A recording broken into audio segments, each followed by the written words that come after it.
My name is Dulce Whitford. I'm 28 years old. For most of my life, my parents called me the slow one. My sister Miranda collected awards, Ivy League degrees, and promises that one day she would inherit everything. Meanwhile, I was treated like an embarrassment. At family dinners, they joked about my dyslexia. They left me out of important conversations. When my sister joined the family company, she earned hundreds of thousands of dollars. I made barely enough to survive. But everything changed on Miranda's graduation night. At the Plaza Hotel, in front of 350 guests, a stranger handed me an envelope. Inside was a secret my grandmother had protected for years. A secret that would destroy every lie my parents ever told about me. The Whitfords were old Manhattan money. The kind of family whose name appeared on hospitals, museums, and charity buildings. My father, Gerald Whitford, ran Whitford Properties, a real estate company worth millions. But he didn't build it. My grandmother Eleanor did. She started with one tiny office in Brooklyn back in 1965. She built the company from nothing. Then my father inherited it and acted like it had always belonged to him. I was diagnosed with dyslexia when I was 7 years old. Reading felt like trying to solve a puzzle where the pieces kept moving. Letters would switch places. Words blurred together. Everything took me longer. Instead of helping me, my parents acted ashamed. When I was 12, they spent thousands of dollars on Miranda's violin lessons, tutors, SAT prep, and private programs. When I asked for extra help with reading, my mother sighed. Dulce, we've already spent so much on specialists. Some children just aren't academic. I was 12 years old. And I believed her. So I stopped asking for help. I learned to survive on my own. Audiobooks became my escape. I created color-coded notes and diagrams that helped me understand things visually. And every Sunday, I visited my grandmother Eleanor. Those afternoons saved me. She never treated me like I was broken. She explained things through stories instead of textbooks. She taught me that intelligence wasn't only about reading fast. One afternoon, she placed her hand over mine and said softly, "Dooley, you read slower than most people. But you notice things others miss. That's not weakness. That's a different kind of vision." At the time, I didn't fully understand what she meant. But one day, I would. First, I had to survive years of being treated like the family disappointment. Christmas dinner in 2018 felt like every other holiday with the Whitfords. Expensive food. Crystal chandeliers. Rich relatives pretending to be perfect. 20 people sat around the giant mahogany table in my parents' townhouse. My father stood and raised his wine glass. "I have wonderful news," he announced proudly. "Miranda has been accepted into Harvard Law School on a full scholarship." Everyone burst into applause. Miranda smiled modestly while relatives praised her. "My eldest daughter," my father continued proudly, "will be the first Whitford in 3 generations to attend Harvard. She's going to take this family to even greater heights." More applause. Then his eyes landed on me. "And Dulce?" He paused. The warmth disappeared from his voice. "Well, Dulce is also here." A few people laughed awkwardly. Miranda laughed too. I stared down at my plate while tears burned behind my eyes. Then I felt a hand squeeze mine under the table. Grandma Eleanor. When I looked up, her face was calm, but her eyes were full of anger. Not at me. At them. 3 months later, she invited me to her apartment. I didn't know it then, but that dinner had changed everything. Grandma Eleanor was 82 by then. Thin and tired, but still sharp. Her apartment walls were covered with photos of her building the company. Photos of construction sites. Ribbon cuttings. Business awards. Not pictures of my father. Pictures of her. "I built Whitford Properties from nothing," she told me quietly. "Your father inherited it. That's the difference." I sat silently across from her. He judges people by degrees, she continued. By titles.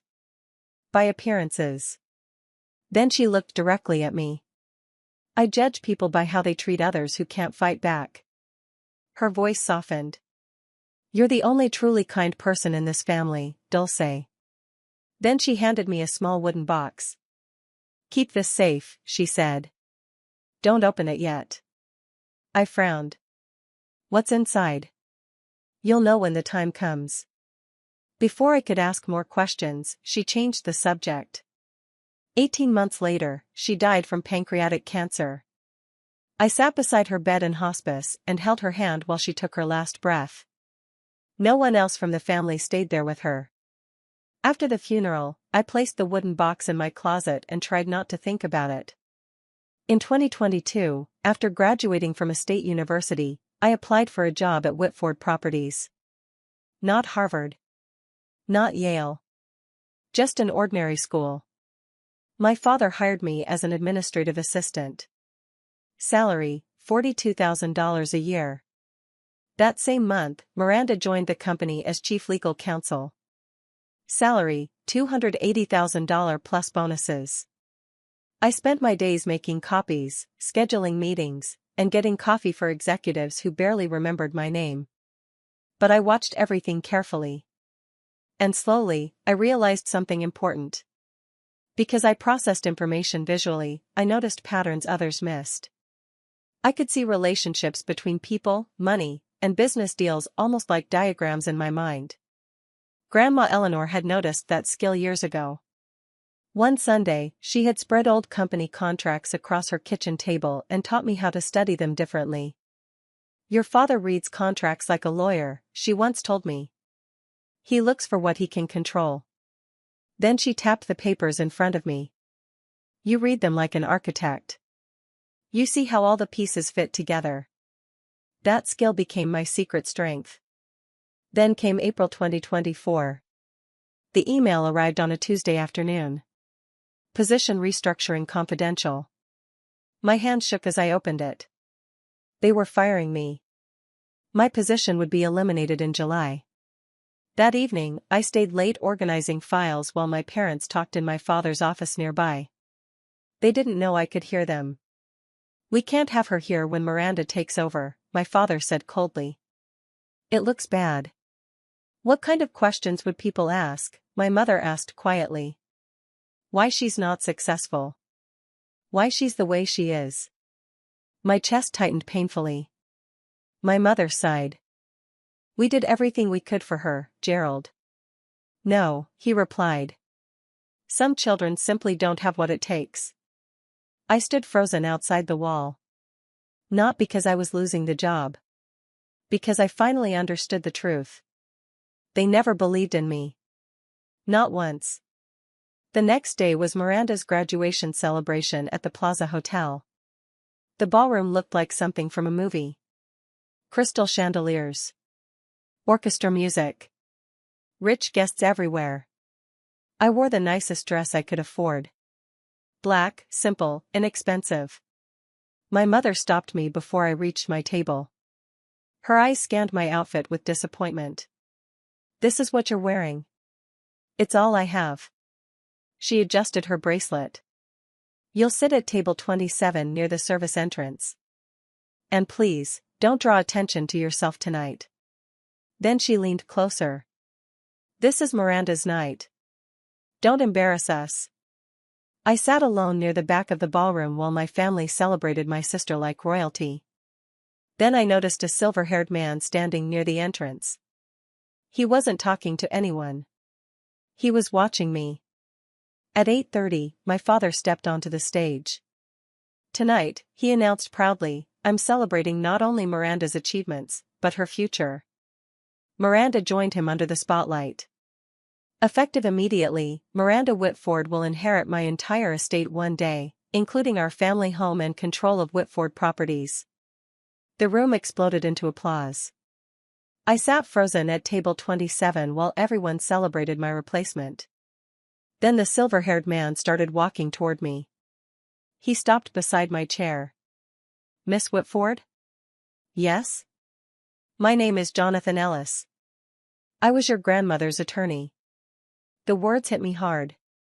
He pulled a sealed envelope from his jacket. She asked me to give this to you on the day your father publicly disinherited you. My pulse started racing. What is it? Your grandmother's real will. Everything around me suddenly felt unreal. My father doesn't know it exists, he added quietly. I grabbed the envelope with shaking hands. What's inside? A tiny smile crossed his face. Everything.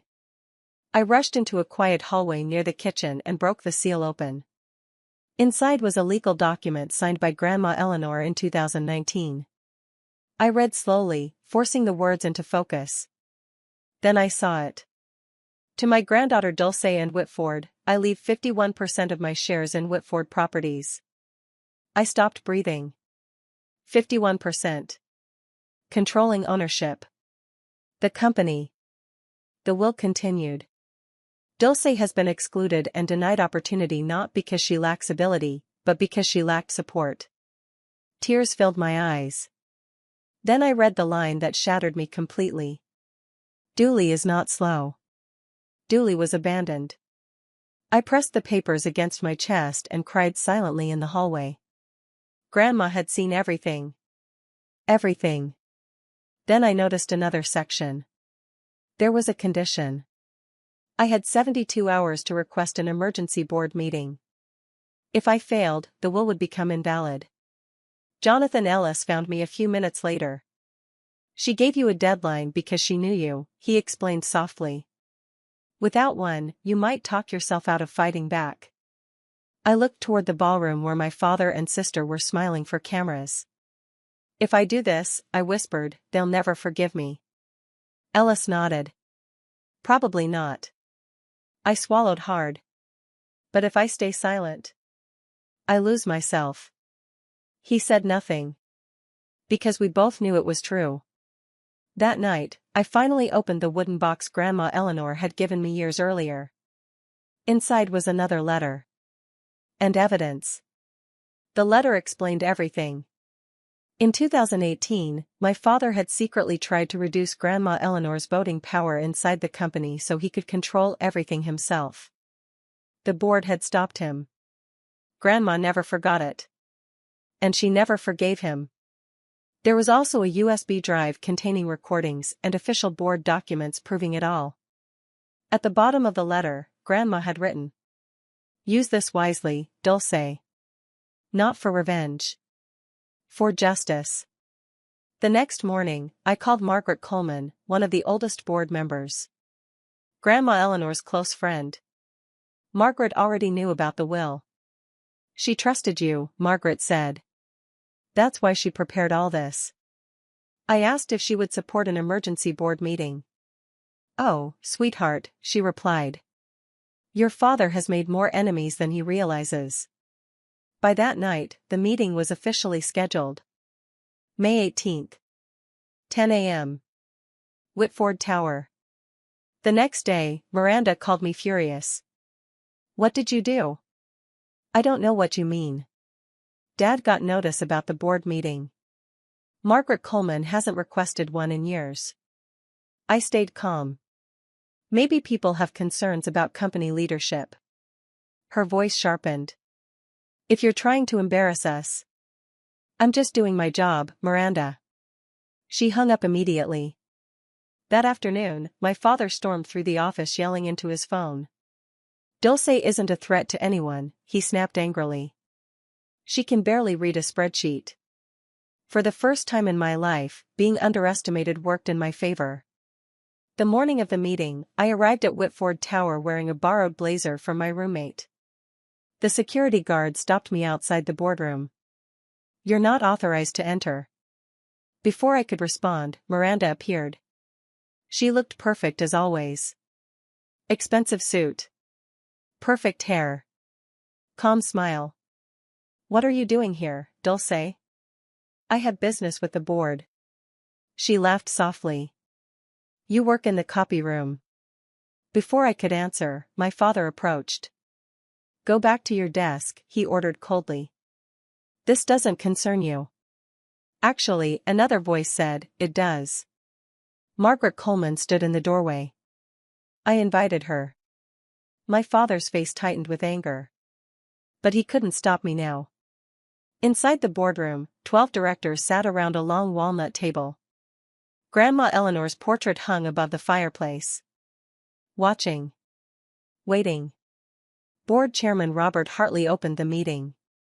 Margaret introduced me, and I stood carefully. Before I could speak, my father interrupted. Before we waste everyone's time, he said smoothly, I should explain some context. Dulce is my daughter, and unfortunately she struggles with certain limitations. Miranda joined in immediately. She has dyslexia, she added gently. Reading is difficult for her. The room became uncomfortable. My father smiled sadly like he was protecting everyone from embarrassment. She works in administration, he continued. She has no business training, no legal expertise. Mr. Whitford, Hartley interrupted sharply. Let her speak. My father sat down angrily. Miranda mouthed the words, you're embarrassing yourself. Something inside me changed at that moment. For years, I had hoped they would someday love me. But now I saw the truth clearly. They needed me to stay small. Because their entire story depended on it. I removed Grandma Eleanor's will from my folder and held it up. The room went silent. This, I said carefully, is Eleanor Whitford's final will. My father's face lost all color. That's impossible. It was signed in 2019, I continued. For years after the version you possess. Jonathan Ellis stepped forward and confirmed the document was authentic. The room exploded into whispers. Then Hartley looked up slowly. This will gives 51% of Whitford properties to Dulce Whitford. No one spoke. My father slammed his hand against the table. She was old. She was manipulated. I took out my phone. Then maybe you should explain this. I played the board meeting recording from 2018. My father's voice filled the room. She's too old to understand modern business. I propose reducing Eleanor's voting rights to 10%. Silence.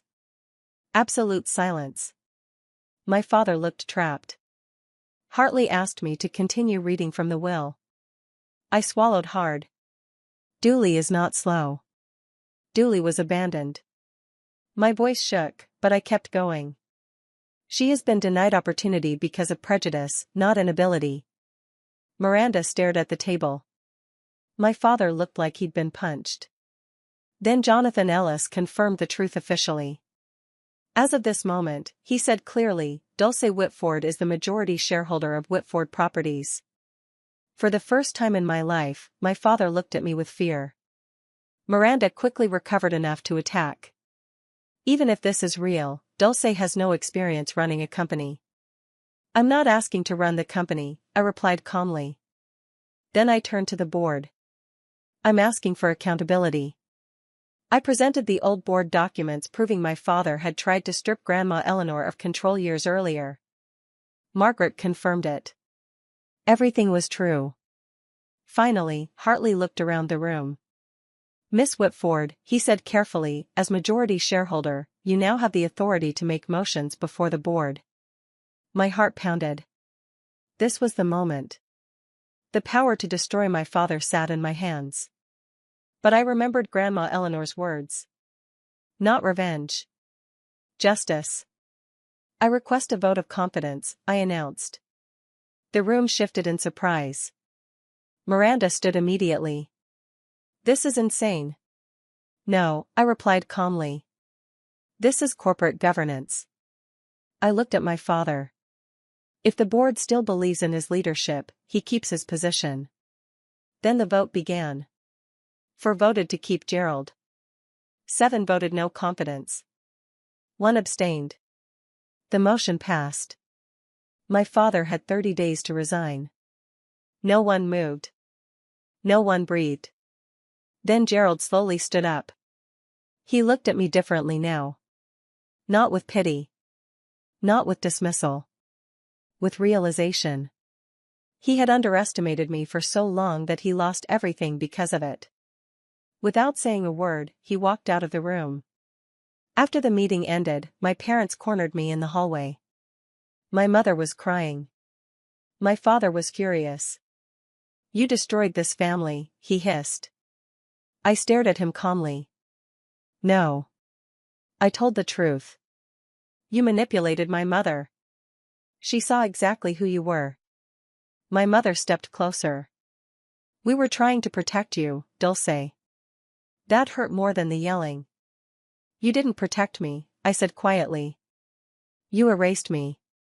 For a moment, no one spoke. Then my father grabbed my arm. "This isn't over." I pulled away immediately. "Yes," I said softly. "It is." Then I walked away. For the first time in my life, I didn't need permission to leave.